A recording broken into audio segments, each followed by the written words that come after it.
इसलिए भक्तों के विशेष आग्रह पर और ये सुखानंद धाम जहाँ सुखदेव जी ने जो श्रीमद् भागवत के प्रवक्ता हैं योगींद्र मुनीन्द्र सुखदेव भगवान ने यहाँ तप किया था, यहाँ के पहाड़ों की अरावली की पर्वत श्रृंखला में। तो उनकी पावन भूमि है जिसके दर्शन हम अभी सभी भक्तों के साथ में करेंगे। और ये तपोभूमि है, प्राकृतिक आकर्षण है, एकांत है और साधक आध्यात्मिक एकांत नहीं, यहाँ तो सभी भक्त भी आते हैं सुखानंद जी के दर्शन करने के लिए, खूब भीड़ होती है। और इस तरह से सभी भक्तों के विशेष आग्रह पर हमको यहाँ आश्रम के लिए जमीन प्राप्त हुई है। भारत की परंपरा सनातन की परंपरा है और सनातन की परंपरा में हमारी पूरी दुनिया को, विश्व को चलाने का काम हमारे संतगणों ने, हमारे पूज्य ऋषिगणों ने किया है। और इसीलिए सतयुग, द्वापर, त्रेता और कलयुग, चारों युगों में अगर प्रताप किसी का रहा है तो सनातन का रहा है। यानी चारों युग प्रताप तुम्हारा है प्रसिद्ध जगत उजियारा। तो ये जगत उजियारा किस लिए रहा है? क्योंकि हमारा देश सनातन रहा, हमारे देश में सनातन संस्कृति की धारा बही है और हमारे देश में ऋषि गणों का, संत गणों का आशीर्वाद मिला है। इसीलिए चाहे मर्यादा पुरुषोत्तम श्री राम हो, चाहे योगेश्वर भगवान श्री कृष्ण रहे हों, सभी को आशीर्वाद संत गण का मिला है। आज हमारा बहुत बड़ा सौभाग्य है, जीवन का बहुत बड़ा सौभाग्य है कि आज हम मध्य प्रदेश में नीमच की धरती पर पूज्य संत महाराज जी का दर्शन करने जा रहे हैं, जो बेबाकी से देश पर, धर्म पर, राष्ट्र पर खुलकर बोलते हैं। आज जरूरत भी ऐसी है कि पूज्य संत महाराज जी केवल भजन कीर्तन में भक्तों को व्यस्त मत करें, उन्हें देश और धर्म की पाठशाला की ओर लेकर चले, जिन्हें हमने वृंदावन में बहुत स्मरण किया, बहुत याद किया। आज नीमच की धरती पर पूज्य महाराज जी देखिए कितने सारे भक्तों को साथ में लेकर यहाँ पर आए हुए हैं। और बताया जाता है हमारे वेद, पुराण, धर्म, अध्यात्म में कि जहां पर भी पूज्य संत महाराज जी के चरण पड़ जाते हैं वो धरती पावन हो जाती है। तो आज मध्य प्रदेश की नीमच की ये धरती पावन हो गई है, पुण्य हो गई है। इतने सारे भक्तों का भी दर्शन एक साथ हो रहा है। पूज्य महाराज जी के चरणों में बहुत बहुत दंडवत, बहुत बहुत प्रणाम, बहुत बहुत दंडवत। जय जय जय। पूज्य महाराज जी, वृंदावन की गलियों में आपको बहुत देखा और आज सौभाग्य है कि मध्य प्रदेश की धरती नीमच में आपका एक आश्रम तैयार हो रहा है, स्थान तैयार हो रहा है और इतने सारे भक्तगणों को आपने एकत्र कर रखा है। तो वृंदावन की उस यात्रा के साथ साथ हम नीमच की यात्रा तक की यात्रा तय करेंगे, जिससे हमारे भक्तगण भी, श्रद्धालुगण भी, वो भी अनुग्रहित हों। जी, वृंदावन धाम में तो आश्रम भक्तों ने, श्रद्धालुओं ने बना के खड़ा कर ही दिया है। जी, वृंदावन में चारों तरफ के जहाँ जहाँ देश में भक्त हैं वे सब आते हैं। जी, और वृंदावन की हम परिक्रमा भी होते हैं तो प्रतिदिन करते हैं। जी, और वृंदावन तो भगवान श्री कृष्ण की लीला भूमि है, जी, लीला स्थल है, मुरलीधर कन्हैया है। जी, तो वो है भगवान के एक हाथ में चक्र सुदर्शन है, एक हाथ में मुरली है। जी, जी, वे संकेत देती है अच्छा कि शास्त्र जी का भी उपयोग होना चाहिए और शस्त्र का भी उपयोग होना चाहिए। जी, यानी भक्ति भी हो और शक्ति की भी आवश्यकता है। जी, यानी जहाँ बेधर्मी हैं, जहाँ अत्याचारी हैं, जहाँ आतताई हैं, उनका वध करने के लिए हमारे जितने भी भगवान हैं, जितने भी देवता हैं, उनके हाथों में, सभी देवताओं के,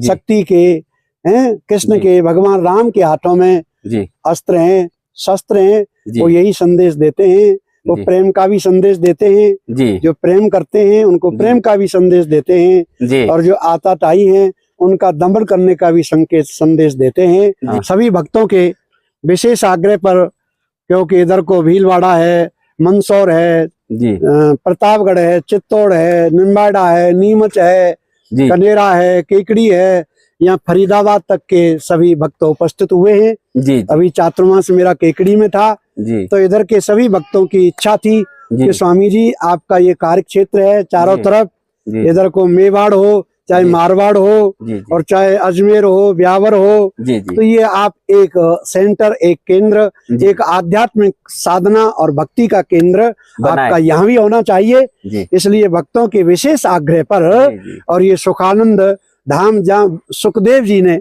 जो श्रीमद् भागवत के प्रवक्ता हैं जी योगींद्र मुनींद्र सुखदेव भगवान ने यहाँ तप किया था, यहाँ के पहाड़ों की अरावली की पर्वत श्रृंखला में। तो उनकी पावन भूमि है जिसके दर्शन हम अभी सभी भक्तों के साथ में करेंगे। और ये तपोभूमि है, प्राकृतिक आकर्षण है। और इस तरह से सभी भक्तों के विशेष आग्रह पर हमको यहाँ आश्रम के लिए जमीन प्राप्त हुई है। और तपोभूमि के साथ तपोभूमि के साथ बहुत सारे वीर भूमि का भी आपने नाम लिया, चित्तौड़ से लेकर और तमाम ऐसे स्थान। तो आज का जो सेशन है, आज की जो बातचीत का चर्चा है, वो वीरता की ओर चलेगा, साहस की ओर चलेगा। मैंने देखा है कि हमारे जो बहुत सारे देश के लोग हैं वो भक्ति मार्ग पर चलते चले गए, माला लेते चले गए, हाथ में भाले की भी जरूरत है। तो आज पूज्य संत महाराज जी ऐसी वाणी बताएं कि हमारे देश के लोग आत्मरक्षा के लिए, देश रक्षा के लिए, राष्ट्र रक्षा के लिए और देश की भक्ति के लिए, और आप हमेशा बोलते भी रहे कि देश की भक्ति जो है वो सर्वोपरि हो। जी, यह आश्रम जी यहाँ इसी उद्देश्य से बनाया जा रहा है जी कि इस समय सनातन धर्म के ऊपर चारों तरफ से हमला हो रहे हैं जी, बड़े संकट में है जी। और ये इधर को कभी बांग्लादेश भारत का ही हिस्सा था, लेकिन बांग्लादेश में न सन्यासी हैं, न मठ हैं, न संत हैं, न हिंदू नहीं है, तो फिर कथा प्रवचन भी नहीं हो सकता है। आज पाकिस्तान कभी भारत का हिस्सा था, अफगानिस्तान कभी भारत का ही हिस्सा था, कश्मीर में क्या हालत हो रही है। तो ये जो आश्रम बनने जा रहा है, इसका उद्देश्य सनातन धर्म का प्रचार करना है। ये भक्ति से भी जोड़ना है, शक्ति से भी जोड़ना है, साधना से भी जोड़ना है, ध्यान से भी जोड़ना है। बाहर का भी वैभव विकसित होना चाहिए और आत्म वैभव का भी विकास होना चाहिए। तो इसलिए कि इस क्षेत्र में चारों तरफ जो है सब सनातन धर्म का विकास हो। परंतु स्वधर्मे निधनम श्रेय पर धर्मो भयावह है। भगवान गोविंद गीता गायक कृष्ण कहते हैं कि अपने स्वधर्म में, धर्म में मर जाना भी श्रेष्ठ है। परंतु प्रश्न यह है कि हमारे देश में शक्ति की कमी नहीं थी, बल की कमी नहीं थी, बुद्धि की कमी नहीं थी, धन की कमी नहीं थी, लेकिन फिर भी ये देश 1000 वर्ष तक गुलाम रहा है, मुस्लिम मुगल आक्रांताओं का गुलाम रहा और ये अंग्रेजों का, ब्रिटिश हुकूमत का भी गुलाम रहा। तो ये गुलाम क्यों रहा? जो भी आया वो ही इस राष्ट्र को गुलाम करके चला गया। कारण क्या था? कारण एक ही था कि हम संगठित नहीं थे, है? हम इकट्ठे नहीं थे, है? हमारा भीतर कोई अवेयरनेस नहीं था, है? तो इसलिए हमें संगठित रहने की आवश्यकता है। और सभी पहले हम जातियों में बंटने की जरूरत नहीं है। इसलिए पहले हम सब सनातनी हैं, हम अपने धर्म का परिचय दे में। हमसे कोई पूछे कि आप कौन है, और हम हिंदू हैं, है? तो हम कहने के लिए 100 करोड़ हैं, लेकिन नाम के लिए 100 करोड़ हैं। जो वास्तविक सनातनी है वे तो 10-20 करोड़ ही होंगे। इसलिए सबको इकट्ठा करने की जरूरत है, सबको एकत्रित करने की जरूरत है। और इसका उद्देश्य किसी पर हमलावर होना नहीं है, किसी पर अटैक करना नहीं है, इसका उद्देश्य कोई हिंसा नहीं है। इसका मतलब ये नहीं है कि कोई हमारा ये हम आपस में ही अपने हमारे ही बीच में हैं, जो हिंदू हैं, सनातनी हैं, उनको जगाने की जरूरत है। और हमारे योगी जी ने जो कहा है बस के बटोगे तो आप कटोगे, हैं? तो अगर आप बांग्लादेश में आप देखो, कोई सनातन धर्म का कुछ भी नहीं है, तो और धीरे धीरे यहाँ भी स्थिति रही तो आपका न कोई हो। इसलिए इस उद्देश्य को लेकर के ये जो आश्रम यहाँ बनाया जा रहा है वो सनातन धर्म का प्रचार करने के लिए बनाया जा रहा है, उसमें अवेयरनेस लाने के लिए बनाया जा रहा है, उनको जगाने के लिए बनाया जा रहा है, क्योंकि सोए हुए समाज को जगाने की अति आवश्यकता है। और ये जो सारा क्षेत्र है, जो प्रतापगढ़ है, चित्तौड़गढ़ है, भीलवाड़ा है और इधर के जो ग्रामीण अंचल हैं उसमें क्या स्थिति है ये कहने की आवश्यकता नहीं है। इसलिए तो देखिए ये भी तो महाराणा प्रताप की भूमि है, ये भूमि तो सब मीराबाई की भूमि है, ये तो महाराणा कुंभा की भूमि है, ये तो जयमल की भूमि है। यहाँ शौर्य भी था, भक्ति भी थी, हैं? और होश भी था, अवेयरनेस भी था। इस पर आन मान और शान के लिए हुतात्मा की धारा प्राणों को त्याग निरंतर गए। बहती यहाँ हुई आ रही किसी है। की प्रति कोई यही हिंसा पर नहीं है, साधना किसी से और कोई तपस्या विरोध नहीं सुखदेव है ना। भगवान जी ने किया। ऐसा नहीं है और कि उसके हमको बाद कोई किसी से साधना और नहीं, तपस्या से हमारा प्रसन्न उद्देश्य होकर ये है कि साक्षात हम गंगा अपने मैया प्रकट धर्म हुई के प्रति और आस्था प्रकट रखें, होते ही गंगा गीता, मैया ने रामायण, यहाँ भागवत पर अपनी को हम जलधारा माने को तो ही हम छोड़ हिंदू दी हैं। और गंगा अब मैया कोई ने हमारा कहा मुस्लिम कि भैया बस है, निरंतर उसमें कोई कहते ऐसे कि हम ही इस्लाम को तुम्हारी नहीं साधना मानते तुम्हारी तो उसको बाहर तपस्या का रास्ता दिखा देते, कोई कह के हम कुरान को नहीं मानते तो उसको कह देते हैं कि आप इस्लाम के बाहर हो जाओ हैं। लेकिन हिंदू समाज में रामायण को आग लगा रहे हैं, गीता को नहीं मानते हैं, फिर भी वे हिंदू हैं। तो उन हिंदुओं को जगाने की आवश्यकता है, उनको संगठित करने की आवश्यकता है, अवेयर भक्ति की भी आवश्यकता है, भगवान को भी प्राप्त करें हम, और शक्ति की आवश्यकता है, जिससे कि हम जो है अपने स्वत्व को, स्वाभिमान को जगा सके। कब तक आश्रम तैयार हो जाएगा, कब यहाँ पर आकर जो है आपका दर्शन शुरू हो जाएगा?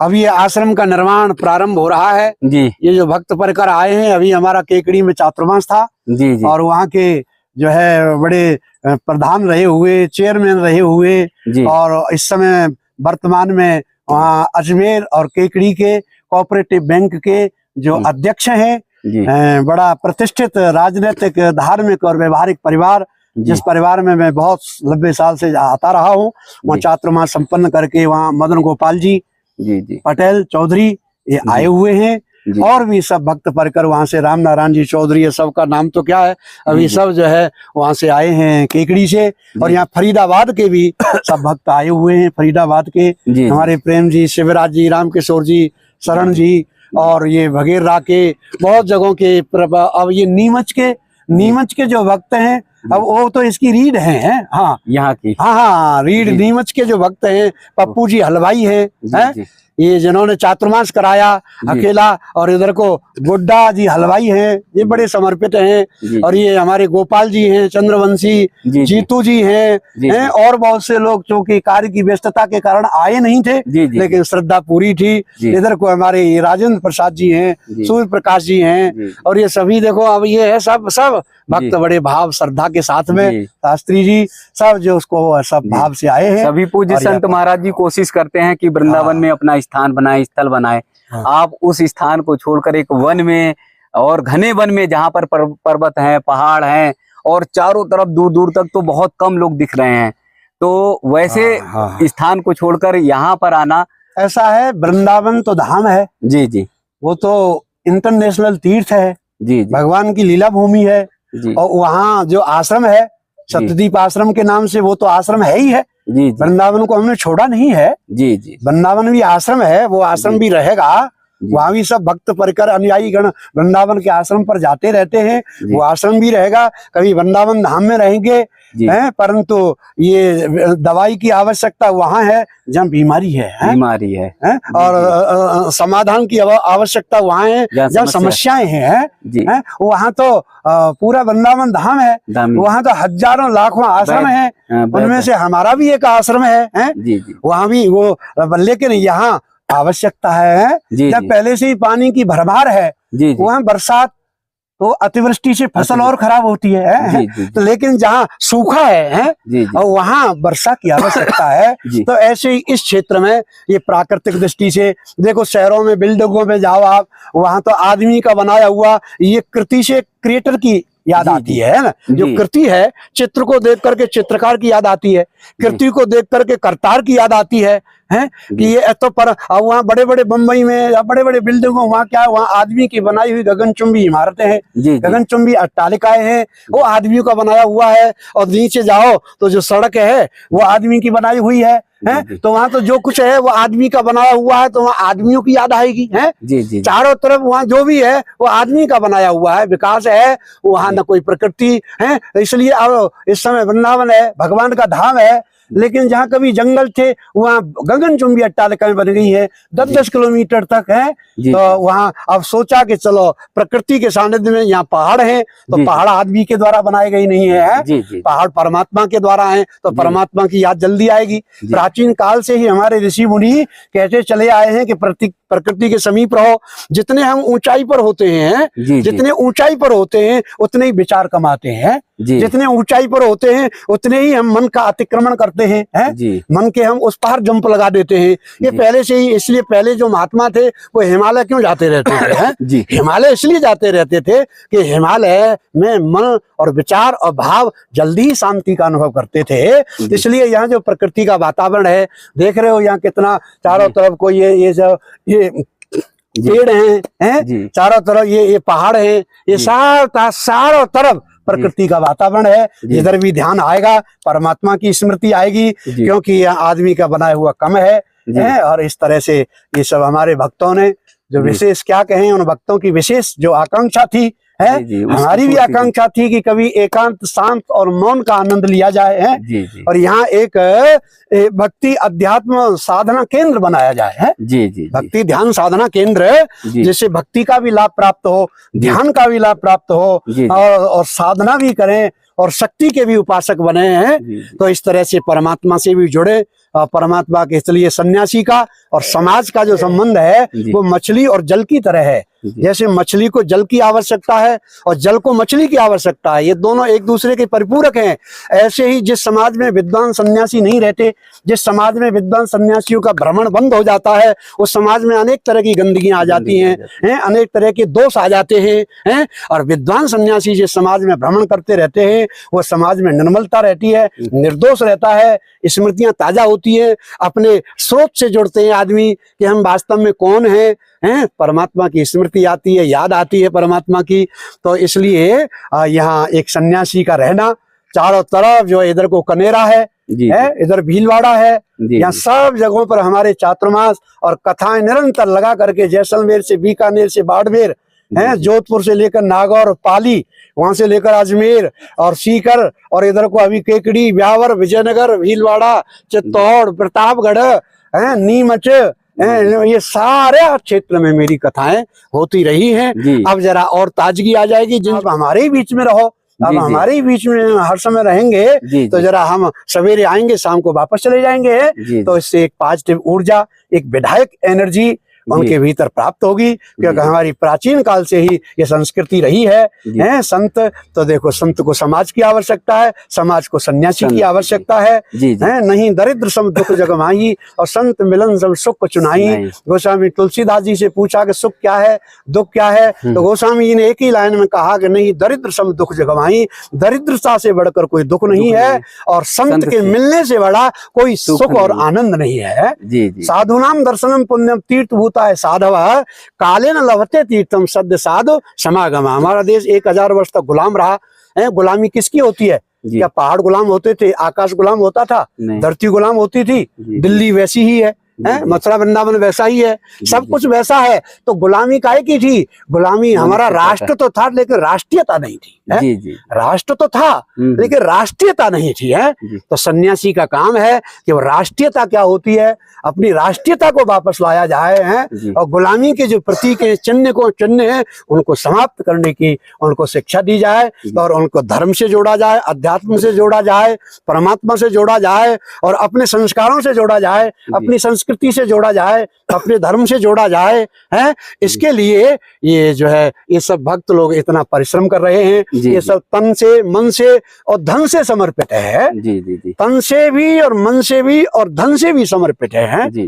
तो ये आज भी धर्म झंडा है, आज भी सन्यासियों के प्रति आस्था है, श्रद्धा है, परिपूर्ण श्रद्धा है, कम नहीं है? लेकिन जो दूर गए हैं इनके मन में ये है कि गुरुजी वे भी सब आपसे जुड़ेंगे, हैं? तो सन्यासी को देख करके परमात्मा की याद आएगी। परमात्मा का स्वरूप तो अव्यक्त है, वो तो नयन गोचर नहीं होता है। भगवान स्वयं कहते हैं कि सप्तम सब मोह में जग देखा और मोते अधिक संत कर लेखा। शिवरी को जो नवदा भक्ति का उपदेश दिया है कि शिवरी, 7वीं भक्ति यह है कि संसार को मेरे में देखे और मेरे से ज्यादा संतों में, महात्माओं में और सन्यासियों में उसका दर्शन करे। तो इसके लिए ये यहाँ आश्रम का निर्माण हो रहा है, निर्माण चल रहा है, और बहुत जल्दी ही, और सो निर्माण तो चलता ही रहेगा। हाँ, लेकिन शायद 4-5 महीने बाद में हम यहाँ रहने लग जाएंगे।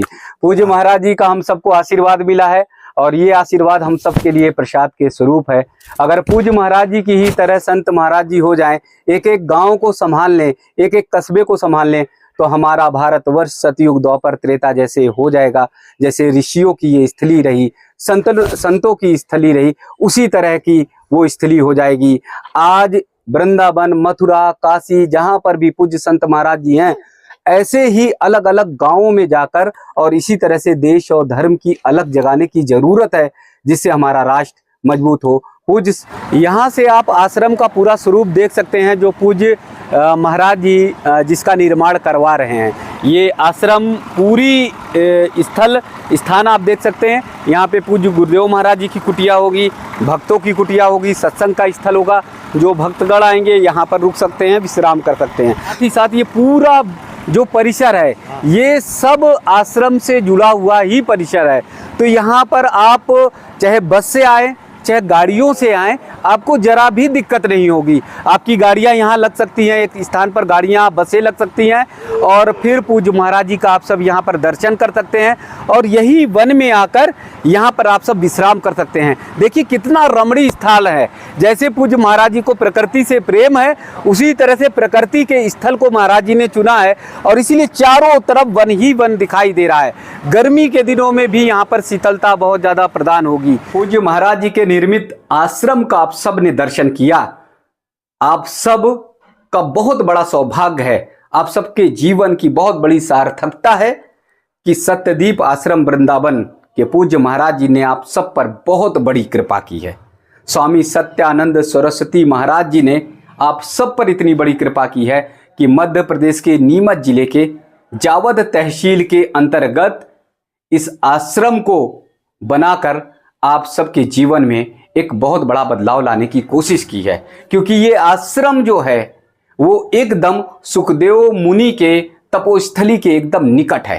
अगर आप सब कभी भी नीमच जिले में आते हैं, जावद तहसील के अंतर्गत पूज्य स्वामी सत्यानंद सरस्वती जी के आश्रम का दर्शन करते हैं, तो आश्रम के दर्शन के साथ ही साथ आपको बहुत बड़ा सौभाग्य प्राप्त होगा कि आप सुखदेव महाराज जी की तपोस्थली का भी दर्शन कर सकते हैं।